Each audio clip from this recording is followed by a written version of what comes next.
Hey guys, welcome back. It has been quite a few weeks since we've been in a gym training together. It is now week 3 post-show, so definitely feeling a lot more energized. My strength is better. I can't say that I've been sleeping better just yet. I'm still kind of like laying there at 1 o'clock a little bit wired and then waking up really early. It's been strange, and a lot of like hormonal shifts. So like sweating profusely in the middle of the night, acne. Part of that I think is just because of the increase in weight. I don't know anything about acne. I'm not a skin specialist, but usually when I'm like kind of, I guess in that premenstrual like cycle, you start to see a couple of like, I don't know, changes in the like texture of your skin and all those types of things. There's a lot of body changes going on right now. I've put on a couple of kilos since my show. I did that pretty quickly because previously I've tried to maintain that really like chiseled fit physique, and it wasn't good for my mental health. So back to being healthy. I feel physically great, mentally better. I won't say fully perfect because no one is, and it is really challenging. So there's that. But as far as today's workout is concerned, I'm super motivated. It is a brand new program. I will be putting it on the workout builder at some point in the near future, but for now, it's special and it's in my phone. So it's a lower body workout. It's day 2 that I'm working through today. We're going to be hitting some deadlifts, and the variation is going to be using a trap bar and some bands. So new exercise, it'll go onto the workout builder as well. I thought that I had completely exhausted all my exercise resources, and there's always more, it turns out. So I'm looking forward to sharing that variation with you and what some of the benefits can be. And a couple of other variations that I haven't done in a long time. So I think some of these movements will be new for you guys. And I'll try my best to kind of give you some technique information, some training cues, things that I can do to kind of help correctly execute those movements. And hopefully that will lead to some better training outcomes for you and better results. So I'm going to finish my warm-up. I'm going to go over and do some active or dynamic stretching and mobility, and then we'll get stuck into it. Alrighty guys, so I was running a little bit late this morning. It was school photo day or school pictures, so I had to curl a full head of hair and tassel with which dress we were going to wear for school photos with Liv. Robert's easy, he's just like, dress me. So a little bit late, haven't had any coffee this morning because I had my hands full, and it's time to hit some pre-workout. So Rocket Pop pre-workout. So this has got about 300 milligrams of caffeine. I'm probably going to need a lot more than that, let's be real. Dry scooping today because I don't have any water. I wouldn't advise it. It's much nicer and more palatable if you can mix it with the 12 ounces of water it's meant to be, but here we are.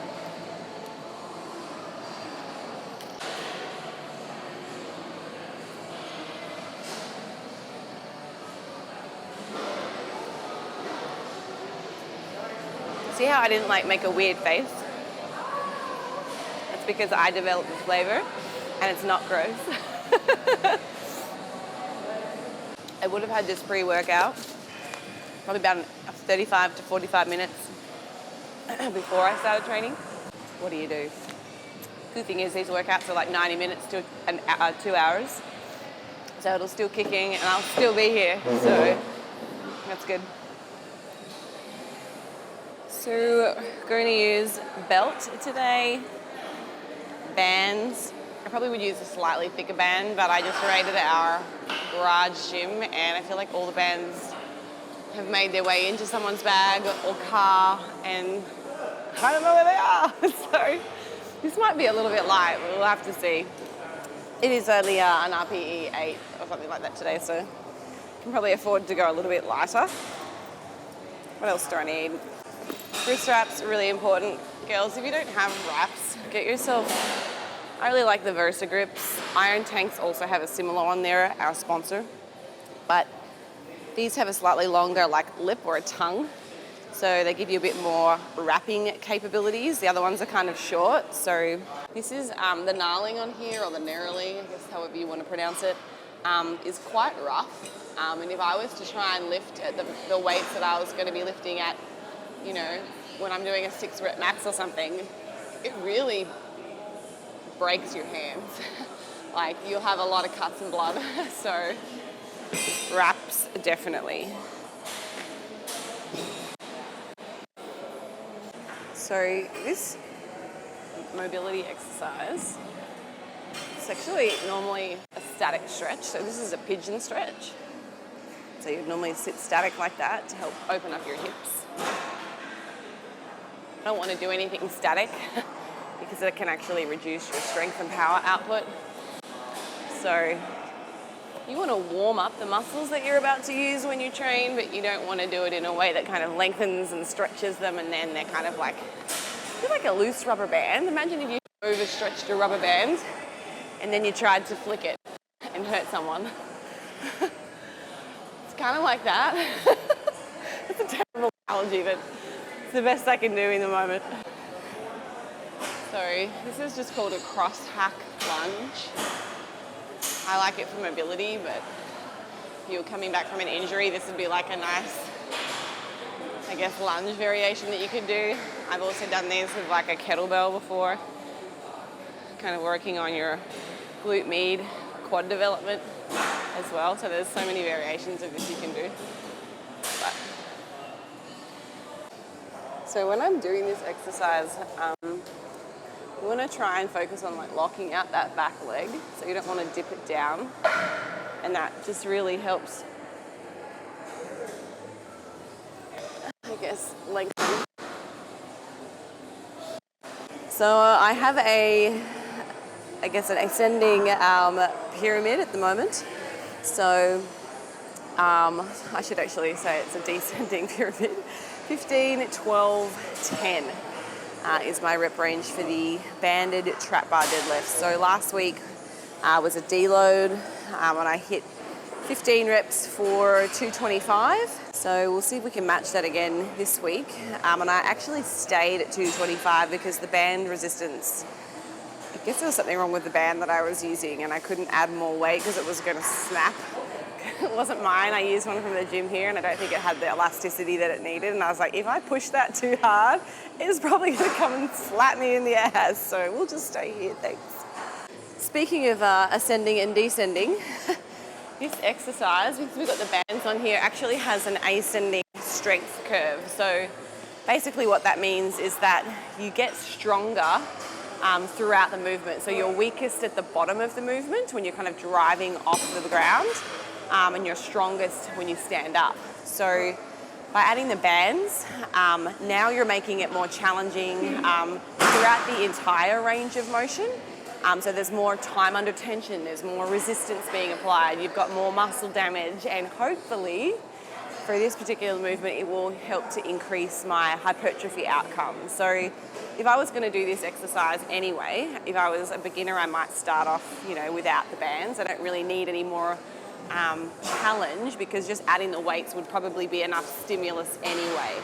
But as you become more advanced and you start to need higher or greater loads, kind of continue that progressive overload, it can become really taxing on your body, just that total amount of weight that you're lifting. So this is just another way to kind of manage your loads in a smart way. So yeah, I really like this exercise. It's kind of hard and it's just novel. I need new training stimulus all the time because I've been doing it for so long. It's just nice to have something new and fun. So I'm just going to loop that over. So we're going to stand on the bands and we're just going to come straight up. So see how at the bottom of the movement there isn't any tension or real tension on the band, it's kind of loose. So you're just working with the weight that you've got on the bar. But as I come through, there's a lot more tension at the top. So that's what we're going to do today. That definitely feels harder than the band that I used last week. So I had 225 down for a 15. I've got no idea what I'm going to use today.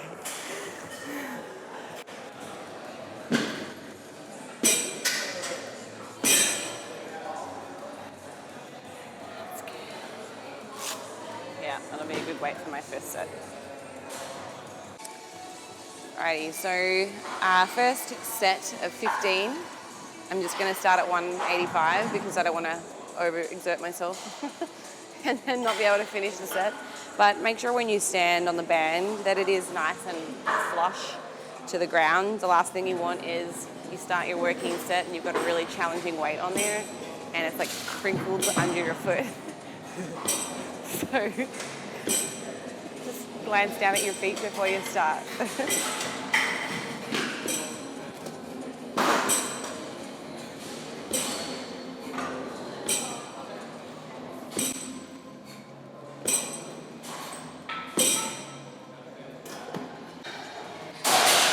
So it's like cardio.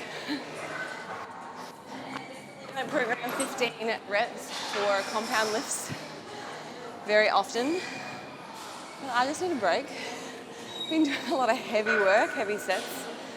I think I trained squats yesterday. And I was saying to Teresa when we were training, like, it's so nice to be able to hit a squat to depth, pop back up and not feel like the bar is going to crush you. Because that's how it felt for like the last 5 weeks of my training. It's like every single rep, it's like, I hope that you have some confidence in yourself, Polly, because you want to get back up. It's just been, yeah, your body just, it's hard. So all of my programs actually start out in our BioLane documents. So they have sets, reps, weight, or RPE. So sometimes I'll prescribe a set weight for clients, or that is the case in some of the programs we've got on the Workout Builder. And then all the sets, so set 1 through to set 4. I don't think I've ever programmed 5 sets. Maybe once in my life I've programmed 5 sets. We've got a tempo, if there's one, rest, and then total volume, and then a total tonnage for the week. So this is how all of them start. They come out of my brain, go into here, and then we put them into the Workout Builder template. So, yeah. All right, 12 reps, and then 10.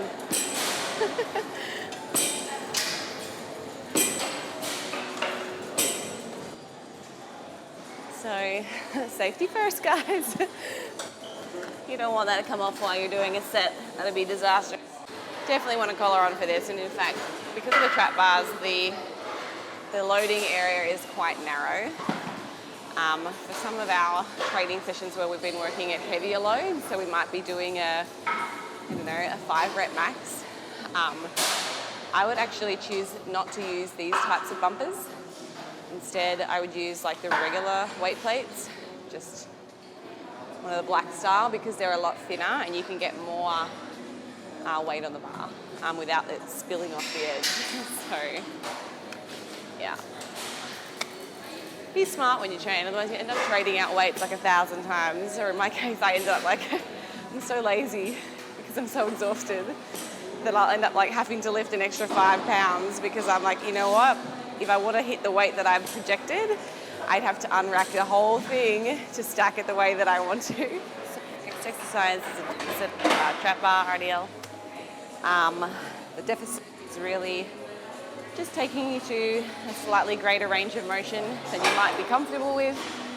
I guess getting the muscles to a really lengthened position, greater potential for hypertrophy across the entire range of motion, typically portrays or carries over to better hypertrophy outcomes. So there's no point kind of doing it. It's like, why would you do a half squat? I see people getting here and they're like, and they're doing their squats.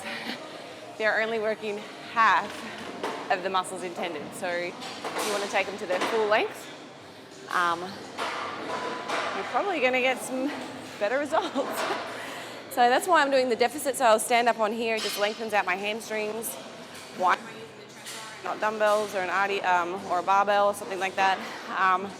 Again, just exercise diversity. There's nothing really magic about this exercise over, doing some dumbbells with your hands down by your side.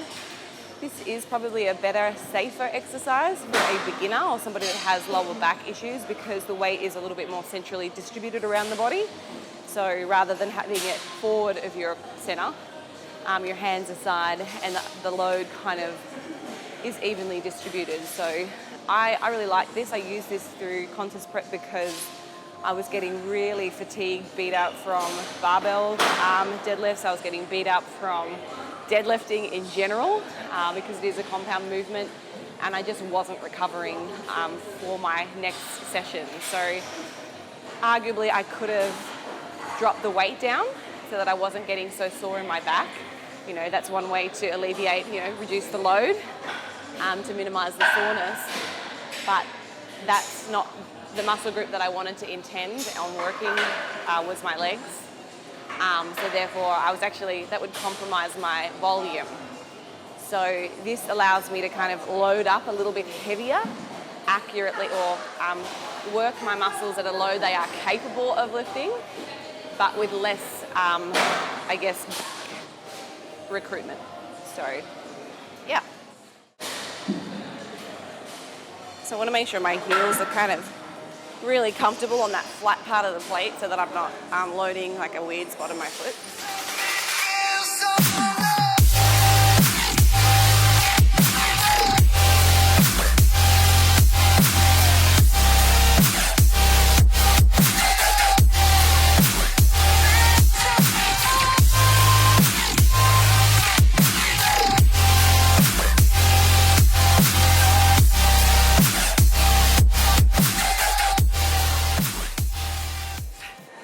That weight's too light. I'm going to do extra reps. All right. I think I'm going to throw another 20.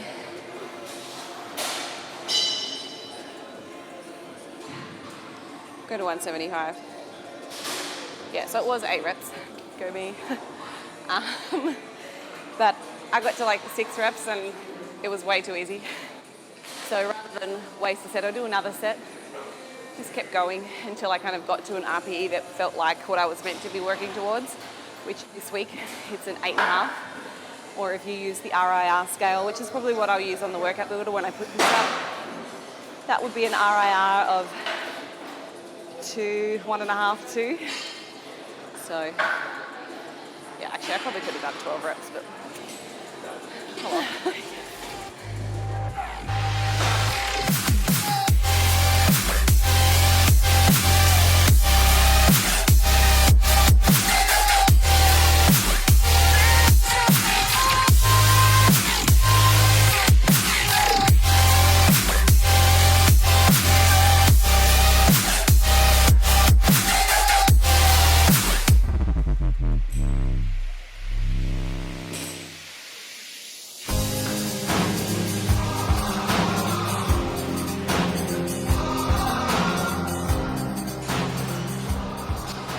So for that exercise, you'll notice that throughout the entire movement, I keep a pretty flat back. I know every single post that I put up on social media when I do any kind of RDL, because I go so far over, a lot of folks are like, why are you going so far down? Like, isn't that bad technique? Isn't that bad for your back? But we've got to look at individuals very differently. Like the way that I am put together, like when I get to for me to get an adequate stretch in my hamstrings, I almost need to be like, here. Like now I can, so I'm like going down. But for someone else, they might only need to go to here. And they're like, yep, that's my hamstrings, they're good. They're gonna snap if we go any lower. But provided I just keep a nice flat back, in this position. Shoulders are back, core is engaged. I'm kind of pushing out against my stomach.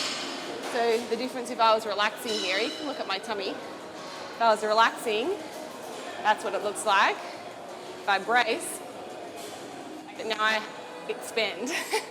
So, you know, that's what I do throughout that movement. Provided everything is stable and tight, how far I go forwards, it's kind of irrelevant. I'm trying to get my hamstrings, so. All right, reverse hack squat. So I've done this so many times in my programs that kind of thinking about, you know, what haven't I done a little while? Thinking about like muscle balance and potential to improve. And I haven't done any eccentric work. So we're not in at least like 4 training blocks. So we're talking 6 months maybe, especially on compound movements. So this is going to be a 3-second tempo on the eccentric. So as you are descending, slow. More time under tension, greater, I guess, load, potential better outcomes. And there are a handful of studies. In fact, there's several randomized control style trials. In fact, I'm pretty sure there's a paper by Eric Helms from 2017 that compared the hypertrophy outcomes of eccentric training versus concentric muscle contraction or muscle actions. And I don't think that the effect size was significant, but it certainly suggests that there is benefit to training eccentric loads. So I'll probably do 2 or 3 warm-up sets just to get to the weight that I know is appropriate. If I dived right in, I'd probably die. Rep range is 8, and the R.P.E. this week, like I said, is 8.5. So last week I did this weight for all 3 sets. I have a feeling I'll probably be able to increase that a little bit. I actually remembered to bring my belt, my weight belt, so because this is a compound lift, my spine is loaded. Not as much as a vertical squat, but it's still loaded. I'm going to wear my belt for this so I can get a more effective lower body load or resistance. That was awful. Not really, I actually love that. It's such a nice movement for me. My spine likes it. My long femurs like it. If I was to spin around and do this the other way, as a regular conventional hack squat, this kind of keeps me in a pretty upright position. And probably load my spine a little more than I'm comfortable with it loading. So as a result, I end up putting my feet really forwards, but then that kind of takes away from the quads. And it now starts to activate a bit more of your posterior chain. Anything kind of wide and high does that. So it's tough because everybody's body mechanics, probably we should put them in a slightly different position for lifting that makes sense for them. With my long ass spine, long ass femurs, yeah, I don't enjoy squatting upright.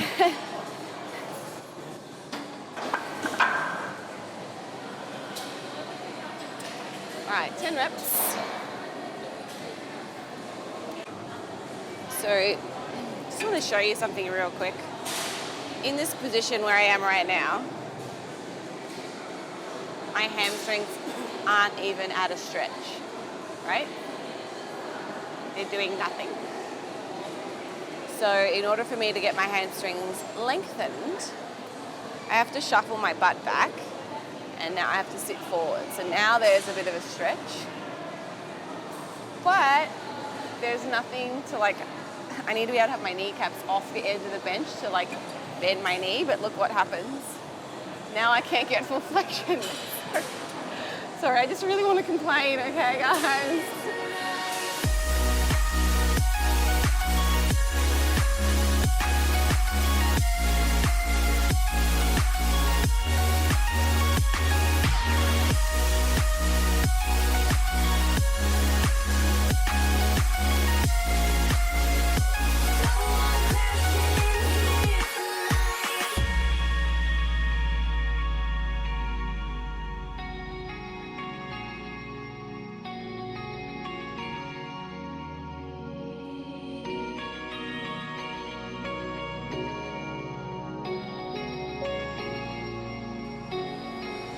Yeah, so this probably shows you a little better where I still have a bend.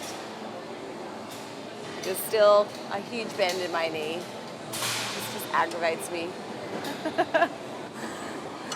So I'm going to try doubling over the pad, because now that it's a bit thicker, it's hopefully going to take up some of the slack that kind of forms because of this retarded machine. So I think this will add a bit more stretch to my hamstring. So we'll see. Before I forget about this, brace your core when you're doing that exercise, because you can keep your tummy like really soft and you'll end up hyperextending. So I felt myself doing that on like rep 7 or 8 there. I could feel it going like this. But as soon as I braced, it brought me back into a neutral position and it moved the work back to my hamstrings. So you may look like you've got a little stomach roll here. Don't worry about that. They're beautiful. Brace your core, push your guts out like you just ate a huge meal, brace, and that'll move it back into your hamstrings. We have heels elevated Smith squats. 3 sets of 10. Oh no. Last week I did 140 for my last set. So we'll probably start there this week. See how we go. This exercise, you're going to see me squatting with probably more of a high bar squat position. So normally, squat with 3 barbell, I probably pull myself right in here. I get the bar loaded up on my scap. And then that's how I start my squat. Like I can tuck my shoulder blades, everything's really tight. But for this exercise, because I'm trying to get a bit more quad activation here, or recruitment, I'm going to elevate my heels first and foremost. So when I come down into the squat, I'm getting a bit more forward knee travel. So that will help move the movement into my quads and away from my posterior chain. You're still going to get some lower body posterior chain involved, but more here. And to exaggerate that even more, I'm going to keep the barbell higher up on my shoulders. That way I'm going down a little bit more vertical, and that will help encourage that forward knee travel. Whereas if I was to squat low bar on my scap, to make sure that the load is managed safely, that puts me in a lot more forward position. So now that's a lot more glute involvement. So yeah, you're going to see me squatting a little bit more upright today. So I'll start with a warm-up set just with the 45s. And there's no reason why I use certain pieces of equipment over another, but in this case, there's a reason I chose the 10s and not the 5s or the 2.5s, and it's just because of the height or the thickness of the weight plate. This gives me a little bit of heel elevation, but I don't want to be so elevated that I can no longer get a good drive through my toes when I'm lifting. So no tempo, no half reps, no pauses, no lateral movements, no cartwheels, just a elevated squat today. So we'll load it up. Hey, are you really this good? Damn, are you really this good? Baby, you're just like a drug. I'd bottle you up if I could. Feeling out of control of your chemicals. What's coming over me? It's a total eclipse of rationality. I don't usually say. Definitely feeling that in my quads. Better than the last set. The first set was definitely a bit more in my back. So yeah, I slid it down my shoulders just a smidge. It was probably like an inch lower. And the belt certainly helps isolate my quads a bit better. After this, we have glute hyper extensions. So we don't have the hammer strength equipment here at Crunch, or certainly not for that hyper extension. So I'm going to use just a back extension bench. And we're doing 2 legs and then a drop set to failure, but on the last set only. And I will track that weight. So if I'm tracking that, just to show you what I think makes sense. Let's say on my 3rd set, I use let's say a 45-pound weight plate for the first 12 reps, and then I put in brackets whatever the drop set weight might be. So I might take it down to a 25, and then I know next time I use the 45 and then the 25 for the drop set. Yeah. And another way you can do that is if you are if you have an exercise that's being spotted, so like a bench press or something, and you're getting a bit of support, you might lift, let's say you've got 45s on the bar for your barbell bench press, and you're meant to do 8 reps, and you get spotted for the last 2, right? So you can tell there was a little bit of support. You could just do the bracket and then S, the spot, and then you know that, okay, and you S2, the last 2 reps were spotted. So that's something else that I have done, and it might be helpful, but it's so important to track your volume. Like, truly, I never did that. It's a game changer, guys. Okay, a 50-pound dumbbell. I'm going to set it up on 50-degree angle. Yep, 50-degree angle. That's going to allow me, again, to get that full range of motion. If I have it on the 35, where I'm a little bit closer to the ground, I'm not going to be bendy enough for my hamstrings. So set it appropriately based on your flexibility. I probably should make a little correction to what I just said before. Sorry, this is specifically glute focused. So I'm kind of coming out about halfway, if I'm being honest. I'm trying to keep my spine in that flexed position. And when I come up, I'm tucking my chin, and I'm kind of keeping the weight pretty central, like close. I don't have it far away. Just keep in mind, like the further I take that weight plate away from my center of gravity, the more it's going to load my spine. So keeping it nice and close, that still contributes and adds load. Tucking that spine, tailbone under, to grab your glute. And that 15 reps was really, that was good. I'm excited for the drop set because I know my butt's going to be on fire. And it feels good. Why do you get head spins? I guess genetically have very low blood pressure.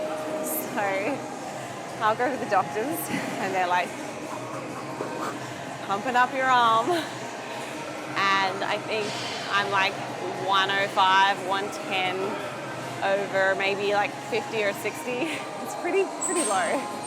Could be a little higher on days, but yeah, there was like, are you okay? And I think part of that could be contributed to the fact that normally when I'm having my blood pressure taken, it's in the morning and I haven't had a lot of fluid. So just being dehydrated can contribute to low blood pressure. Thinking about like what causes your blood volume to increase, like you need to be hydrated. So that's really important. I think that probably is contributing to this right now because I've been to the bathroom 3 times after having our pre-workout because caffeine is a mild diuretic, but I didn't have it with water. So any fluid that was on board this morning or after having slept for 4 hours, that's all I got, it's gone. And I've only had this much water this morning. So that's probably why I'm getting head spins. So if you're experiencing that, have a sip of water and just don't try to get off this quickly. Like, just rest like I was doing. You don't want to fall over and injure yourself. But it is normal. You are putting all the blood down in your head, and then you're coming back up and it all rushes out. So I guess that pressure gradient, there's a reason for it. I feel like I'm probably talking shit. It's probably to do with pressure. That volume changes.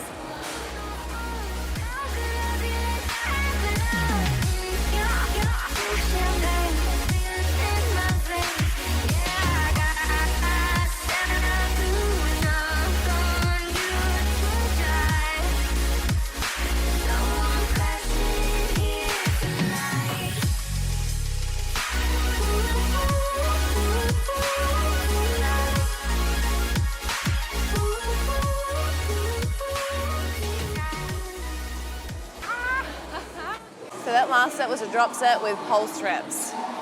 So just working the top range of motion. Wow. Like seeing stars right now.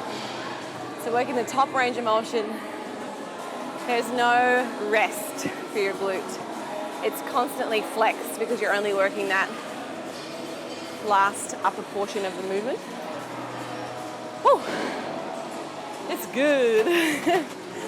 Alright, so I did pounds for the set, 25 pound for the drop set pulse reps, and I did 12. So next time I come in, I can look at that and go, all right, next time I'll try and do 13 pulses. You know, a little bit more each time. We're down to the we're done. All right, TRX, single leg, cross-body knee tucks. So I've got it on just the tops of my feet and then across my body. So when you do this, try to line yourself up like with your center at the top. I'm kind of moving to the side a little bit because this lady is just very close and I don't want to get up in her space. But that felt a little bit uncomfortable because I was on an angle. So if it feels weird, you're probably not centered. So just shift yourself back over so that you are right in the middle. So I'll do a slightly more advanced version now. I might do just the 2-leg tuck. So now we're having to recruit both sides of your abdominals at the same time. So a little bit less oblique, more rectus abdominis, because we're not coming across the body and rotating. And then I'll show you a pike as well. So pike is definitely the hardest. Even when I'll probably do my first couple of reps and I'll be like, and then I'll work it out and it'll be fine. But they are quite hard, so I'll do a tuck next for my second set just to show you a few different variations and what you should focus on. Okay, make sure that your feet are even. Yep. Walk it forwards. Hands slightly wider than shoulders. Come up. Keep your core braced. Coming all the way in, you want a nice round spine. Keeping your core active. Transfers to the closest supporting muscle. And it's your back.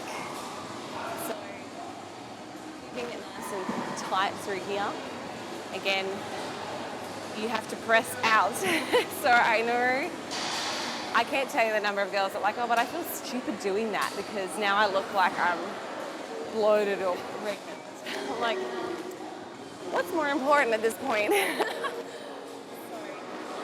Keep it tight. So I'll do my first set just without the leg weight.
the 2 legs at once is too difficult. You can also just do singles. So same thing. Oops, just move out of the way. But just coming across.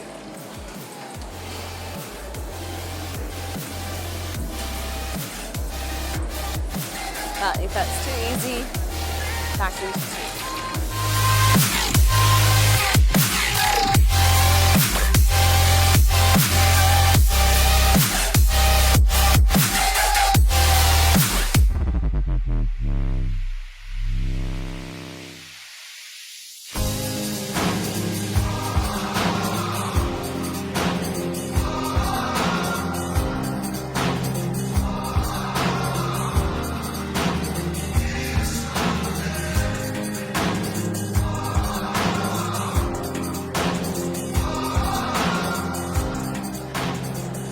Guys, we got 1 set to go. 2 hours almost. I think we started at, it's after 8:30, probably 8:45. Yeah, it's been 2 hours.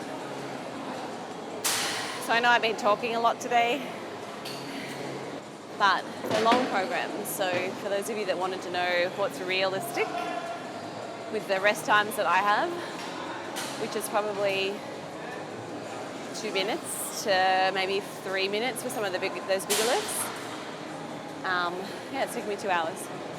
And that's a good amount of time.